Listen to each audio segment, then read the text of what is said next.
पिछले क्लास में हम लोग पढ़े थे ना, क्या कहते हैं, फैजान्स रूल और बॉन्ड पैरामीटर।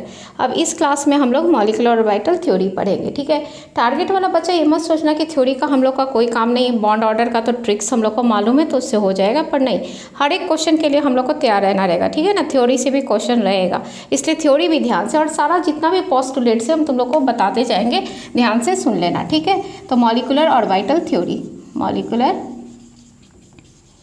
ऑर्बिटल थ्योरी कौन दिए थे? Hund and Milton.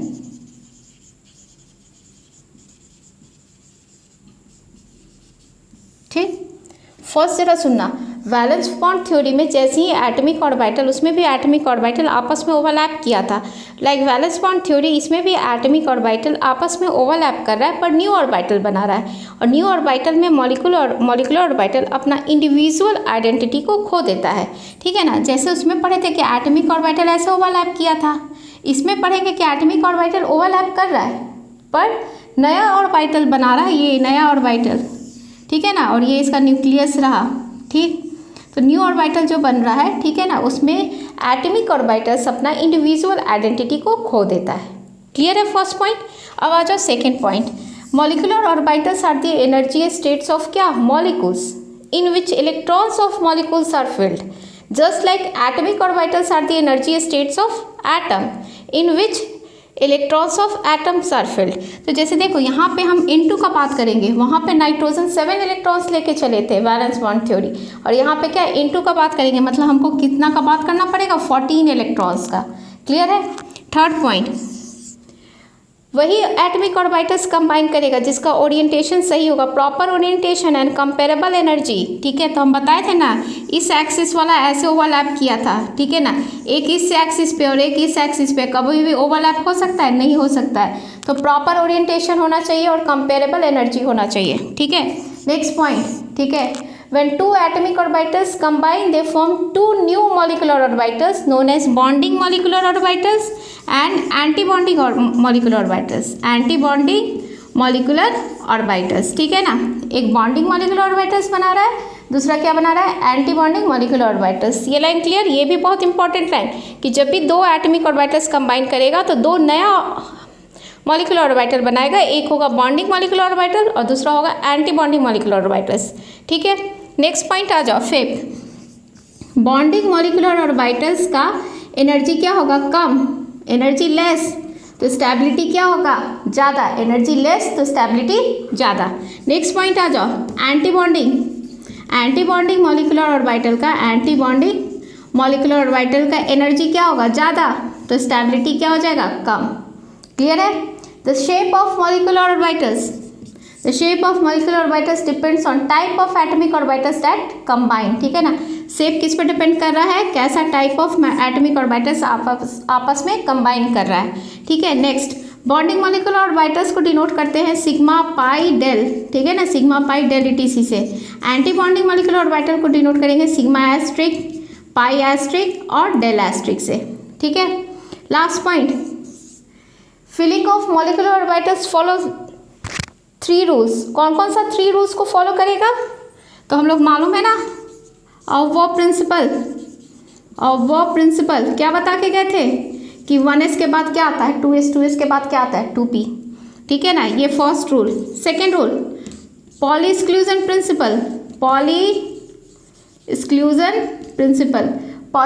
प्रिंसिपल क्या बता के गए थे? पॉली एक्सक्लूजन कि एक ऑर्बिटल में 2 ही इलेक्ट्रॉन्स रहेगा, एक प्लस हाफ होगा तो दूसरा क्या होगा? माइनस हाफ होगा। ठीक है, और थर्ड तुम्हारा जो आ जाएगा, थर्ड जो है वो थर्ड है।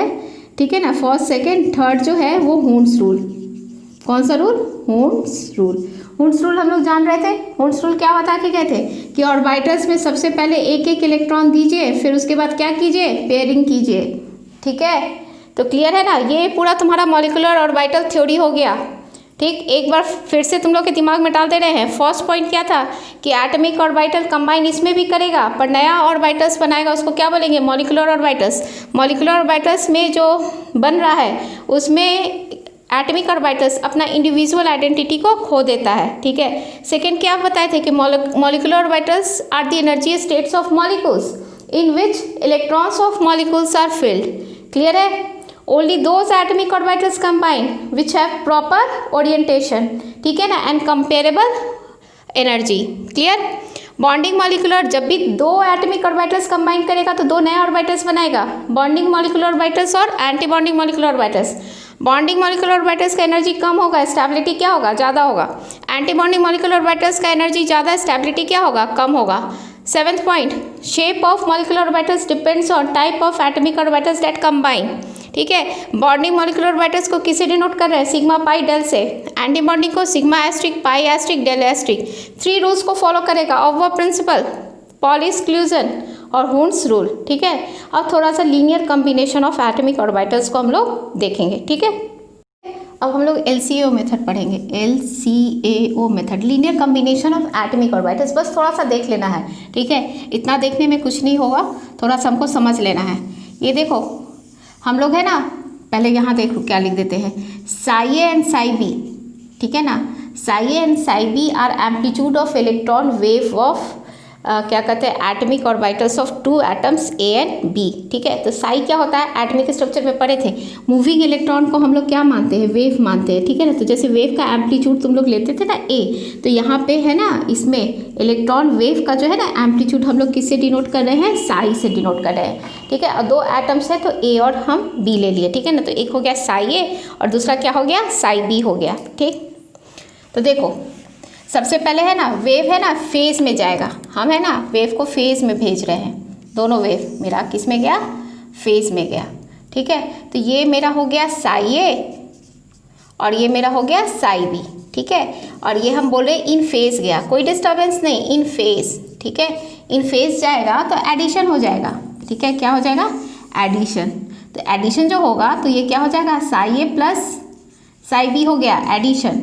ठीक है, कंस्ट्रक्टिव इंटरफेरेंस टेक्स प्लेस। ठीक है, अब देखो आउट ऑफ फेज कर देते हैं, ये वेव ऐसे गया, ठीक है, और दूसरा वेव देखो कैसे गया, तो इसको क्या किए, साई ए है ये और ये मेरा क्या है, Sai B.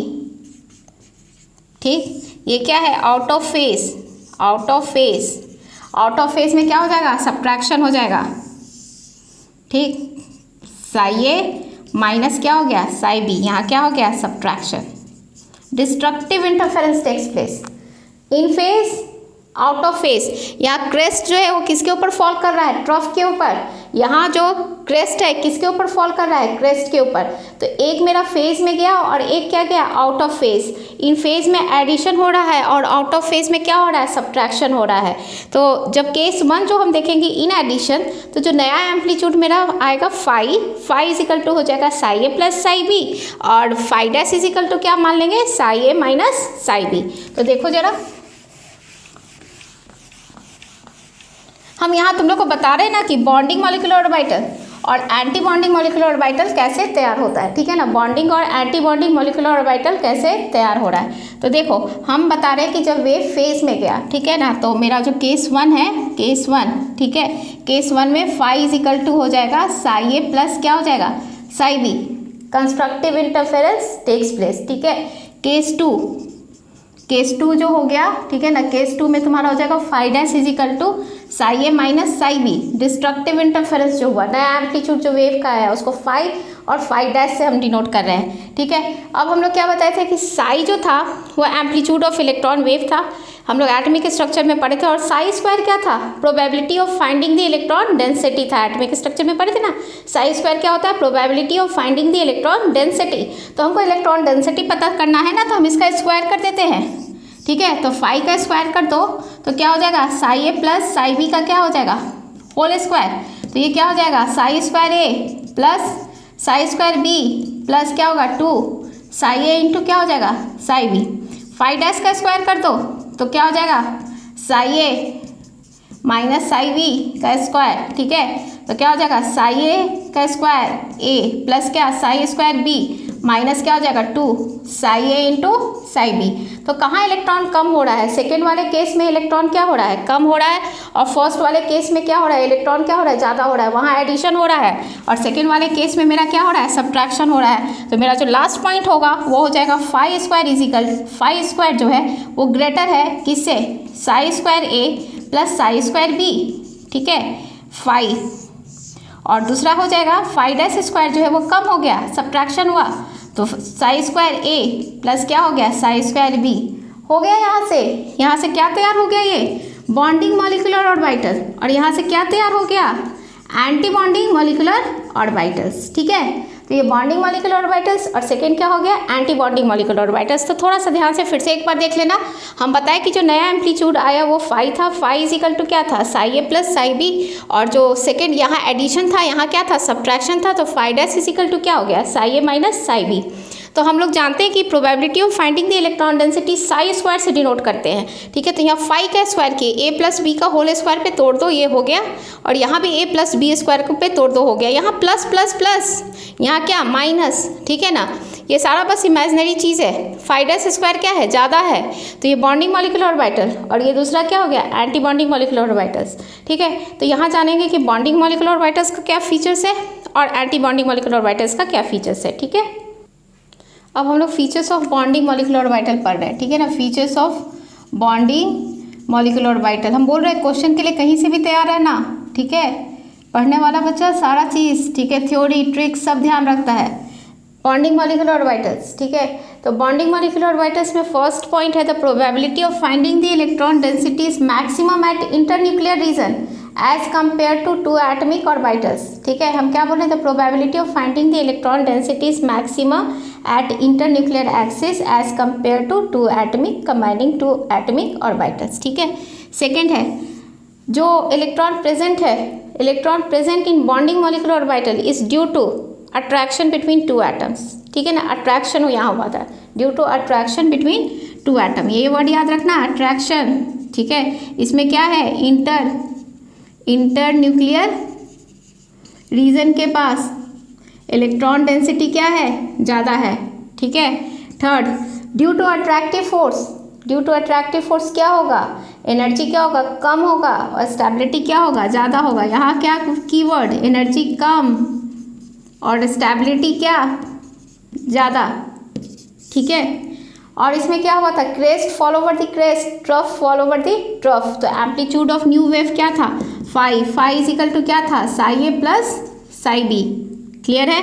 Fifth bonding molecular orbital को तो जान ही रहे सिग्मा पाई और डेल से क्या करते हैं इसको डिनोट करते हैं। क्लियर है ना, तो हम फर्स्ट क्या बोले the probability of finding the electron density is maximum at internuclear axis as compared to combining atomic orbitals। ठीक है, due electron present in atomic orbital is due to attraction between two atoms। ठीक है, और attractive force के कारण energy कम है और stability क्या है ज़्यादा है, और phi is equal to psi A plus psi B, और ये sigma pi del. Anti bonding में आ जाओ, तो एंटी बॉन्डिंग में क्या हो जाएगा इंटरन्यूक्लियर, ठीक इसका रिवर्स कर दो, इंटरन्यूक्लियर रीजन पे इलेक्ट्रॉन डेंसिटी कम होगा, वहाँ सब्ट्रैक्शन होगा। ठीक है, ड्यू टू सब्ट्रैक्शन क्या होगा एनर्जी ज़्यादा स्टेबिलिटी कम, और एंटी बॉन्डिंग का क्या हो जाएगा phi is equal to phi dash is equal to क्या था psi A minus psi B, और उसको डिनोट करते थे सिग्मा एस्ट्रिक पाई एस्ट्रिक और डेल एस्ट्रिक से। क्लियर है। एंटी बॉन्डिंग में the probability of finding the electron density at internuclear region is minimum as compare to two atomic orbitals. ठीक है ना, और electron present in bond anti bonding molecular orbital is due to किसके कारण होगा attraction का उल्टा क्या रिपल्सन बिटवीन टू एटम्स, और due to repulsive force energy is more stability is less. Phi dash से डिनोट करते हैं और सिग्मा एस्ट्रिक पाई एस्ट्रिक और डेल एस्ट्रिक। ठीक है, अब आगे बढ़ते हैं। ठीक है, अब है ना हम लोग फीचर्स पढ़ लिए बॉन्डिंग और एंटी बॉन्डिंग मॉलिक्यूलर ऑर्बिटल्स का। अब हम लोग को बॉन्ड ऑर्डर में आ जाएंगे। ठीक है ना, स्टेबिलिटी ऑफ मॉलिक्यूल्स को भी देखना है, तो बॉन्डिंग इलेक्ट्रॉन्स और एंटी बॉन्डिंग इलेक्ट्रॉन्स। ठीक है, तो सबसे पहले है ना हम लोग stability of molecules in terms of bonding and anti bonding electrons में देख लेते हैं, ठीक है ना, बॉन्डिंग और एंटी बॉन्डिंग इलेक्ट्रॉन्स में। तो देखो Nb को हम बॉन्डिंग इलेक्ट्रॉन्स ले रहे हैं और Na को एंटी बॉन्डिंग ले रहे हैं। तो जब Nb Na के बराबर होगा, दोनों इलेक्ट्रॉन्स बराबर होगा, तो मॉलिक्यूल्स जो होगा वो अनस्टेबल होगा, ठीक है। Nb अगर लेस है Na से तो भी मॉलिक्यूल्स क्या होगा, अनस्टेबल होगा, और Nb अगर Na से ज़्यादा है तो मॉलिक्यूल क्या होगा, स्टेबल होगा। क्लियर है। सेकेंड जरा देख लो, ये फर्स्ट था केस, सेकेंड, ठीक है। सेकेंड है stability of molecules in terms of bond order, in terms of bond order, ठीक है। तो बॉन्ड ऑर्डर जो होता है वो होता है half of the difference between electrons present in bonding molecular orbital and anti bonding molecular orbitals. ये फॉर्मूला हुआ। बॉन्ड ऑर्डर अगर 0 आ रहा है तो मॉलिक्यूल्स क्या होगा, अनस्टेबल होगा, ठीक। बॉन्ड ऑर्डर अगर पॉजिटिव है तो मॉलिक्यूल्स क्या होगा, स्टेबल होगा। क्लियर है। और बॉन्ड ऑर्डर अगर नेगेटिव है तो मॉलिक्यूल्स फिर क्या होगा, अनस्टेबल होगा। क्लियर है स्टेबिलिटी। अब जरा मैग्नेटिक प्रॉपर्टीज देख लेना।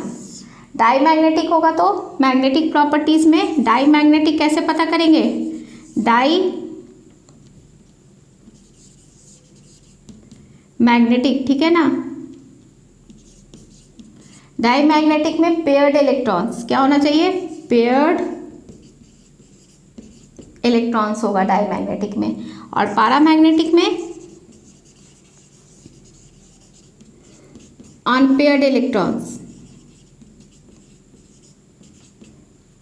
क्लियर है। डाईमैग्नेटिक पेयर्ड इलेक्ट्रॉन्स और पैरामैग्नेटिक अनपेयर्ड इलेक्ट्रॉन्स, ठीक। और दो कीवर्ड हम लोग को जानना है।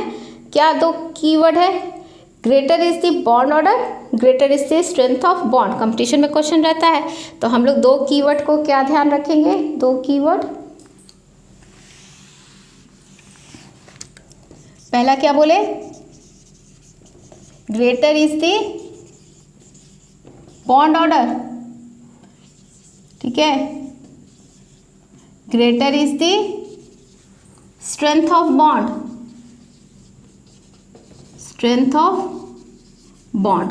क्लियर है। ऊपर चला गया। हम बोल रहे हैं ग्रेटर इज द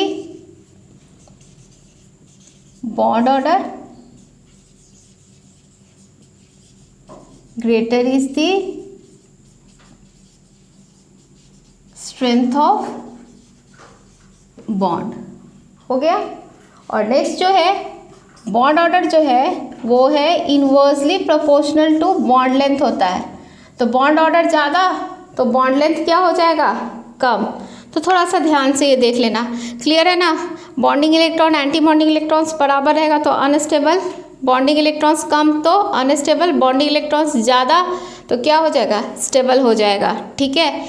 और stability of molecules in terms of bond order, half number of bonding electrons minus number of anti bonding electrons निकालते। बॉन्ड ऑर्डर 0 तो unstable, bond order positive stable, bond order negative unstable. Diamagnetic paired electron से देखेंगे, para magnetic unpaired electron से देखेंगे, ठीक है। अब चलो अब क्वेश्चन बनाना है हम लोग को। चलो अब हम लोग को क्वेश्चन सॉल्व करने के लिए, बॉन्ड ऑर्डर निकालने के लिए और मैग्नेटिक प्रॉपर्टीज़ निकालने के लिए और स्टेबिलिटी निकालने के लिए इलेक्ट्रॉनिक कॉन्फ़िगरेशन जानना है। तो ऑक्सीजन, फ्लोरीन और नियॉन को छोड़ के बाकी मॉलिक्यूल्स का एक इलेक्ट्रॉनिक कॉन्फ़िगरेशन है और ऑक्सीजन, फ्लोरीन और नियॉन का अलग है। हम बार बार कह रहे हैं कि बॉन्ड ऑर्डर का ट्रिक्स है, पर यहाँ अंदर से भी क्वेश्चन पूछा जा सकता है, तो इसीलिए ये सबको ध्यान से करना है, ठीक है ना। तो हम लोग एक्सेप्ट O2,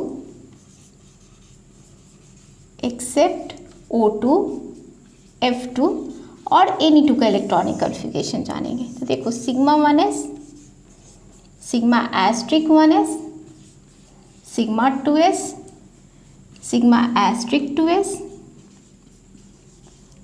पाई 2px, पाई 2py,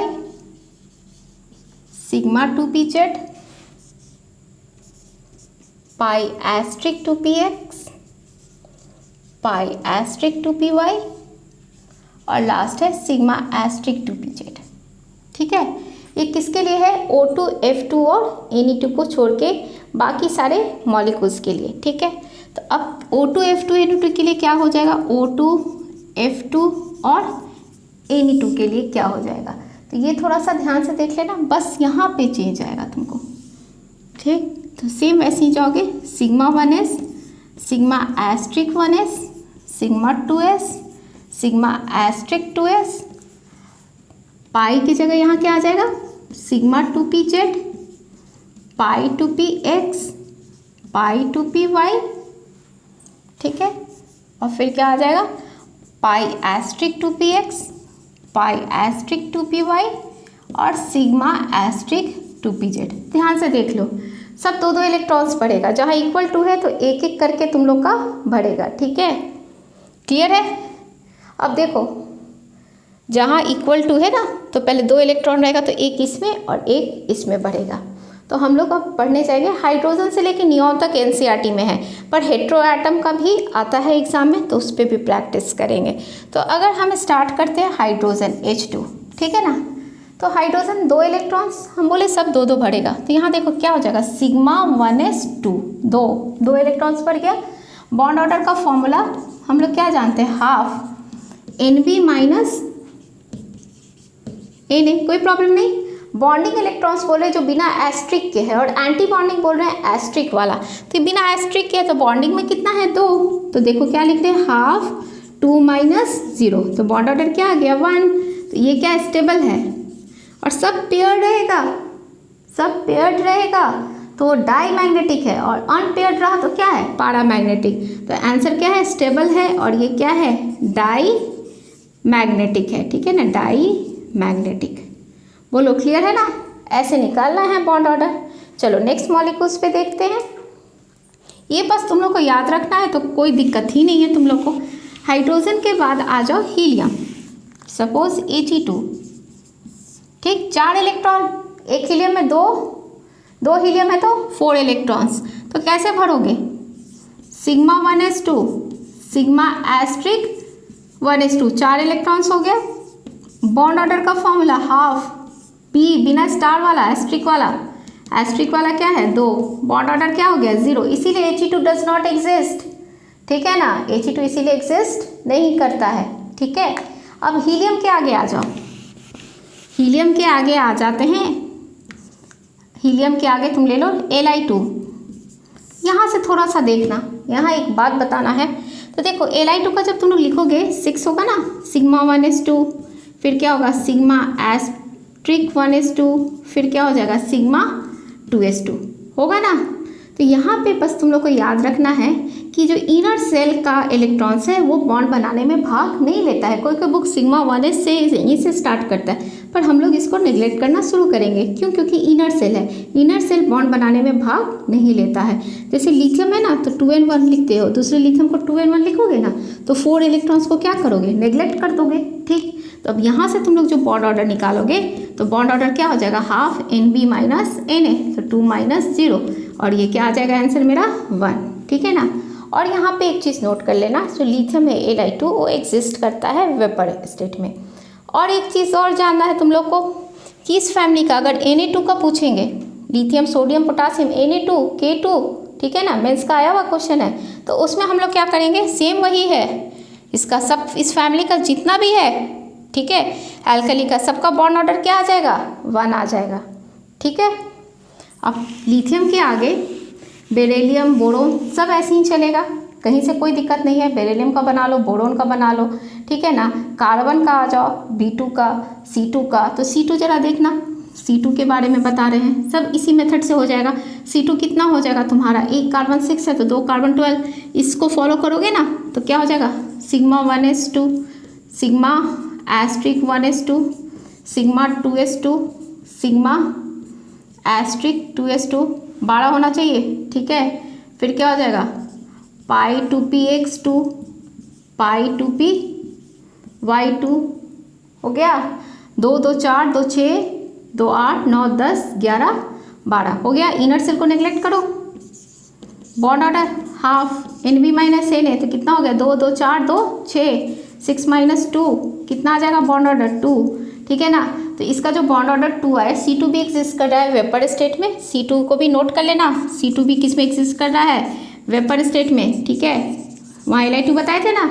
और यहाँ पे जो 2 बॉन्ड ऑर्डर आ रहा है तो वो दोनों क्या है, पाई बॉन्ड है, दोनों बॉन्ड ऑर्डर क्या है, पाई बॉन्ड है, सिग्मा बॉन्ड नहीं है। तो यहाँ ये भी नोट कर लेना कि ये C2 में कितना पाई बॉन्ड होता है, 2 पाई बॉन्ड होता है। ये भी आया हुआ क्वेश्चन तुम लोग का कंपटीशन का, ठीक है।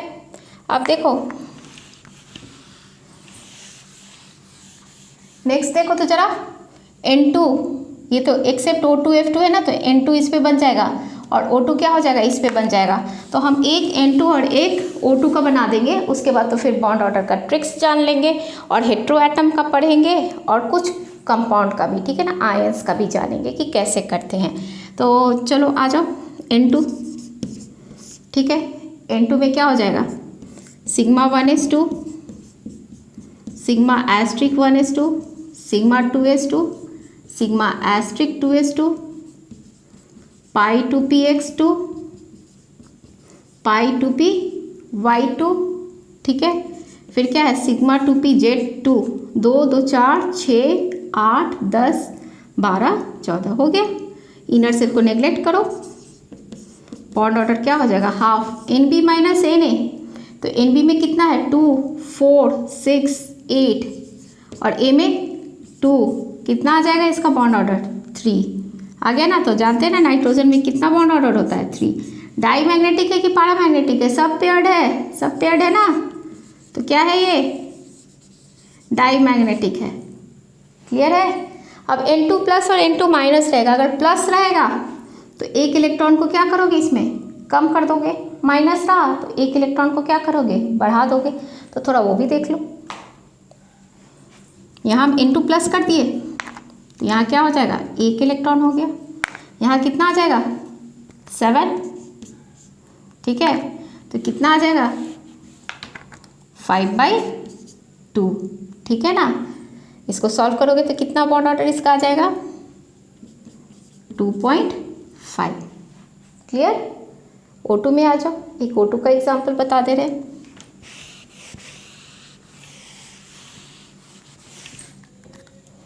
O2 sigma 1s2, sigma asterisk 1s2, sigma 2s2, ये follow, sigma asterisk 2s2, sigma 2pz2,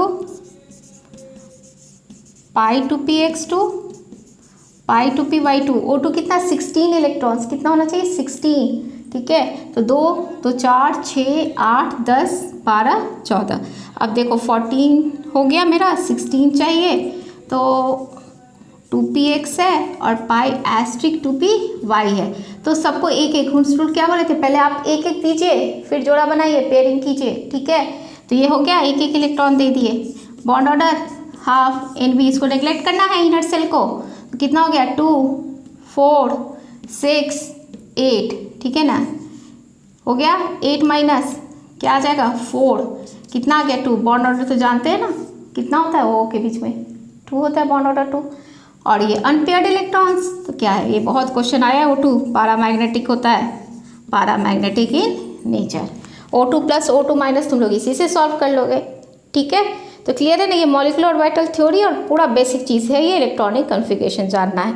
next class में हम तुम लोग को ट्रिक्स दे देंगे और उसके बाद हाइड्रोजन बॉन्ड पढ़ा देंगे, ठीक है।